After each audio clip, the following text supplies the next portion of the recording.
নলবাৰী জিলাৰ দৌলাশাল নাগাৰা নাম উদযাপন সমিতিয়ে সন্ধিয়া সদ্যপ্ৰয়াত অসমীয়াৰ প্ৰাণৰ শিল্পী জুবিন গাৰ্গলৈ ৰাজহুৱা শ্ৰদ্ধাঞ্জলি অনুষ্ঠানৰ আয়োজন কৰে।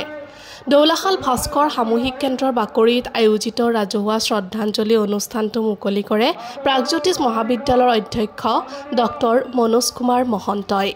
ৰাজহুৱা শ্ৰদ্ধাঞ্জলি অনুষ্ঠান মুকলি কৰি ডক্টৰ মনোজ মহন্তই জুবিন গাৰ্গৰ মৃত্যু অপ্ৰত্যাশিত বুলি কৈ অসমে আৰু এগৰাকী জুবিন পাবলৈ বহু বছৰ অপেক্ষা কৰিব লাগিব বুলি কয়।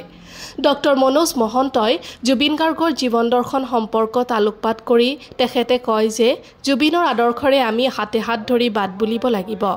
জুবিনে অসমীয়া মহাজাতিটো একগোট হৈ থকাটো বিচাৰিছিল। গতিকে আমি জাতি ধৰ্ম নিৰ্বিশেষে একগোট হৈ থাকি জাতিটোক সবলৰূপে ধৰি ৰাখিব লাগিব। ভাষণ প্ৰসংগত তেখেতে জুবিন গাৰ্গৰ ৰহস্যজনক মৃত্যুৰ ন্যায় প্ৰাৰ্থনা কৰে। কোনোবাই সুৰ কৰে, কোনোবাই কথা লিখে, কোনোবাই গায়।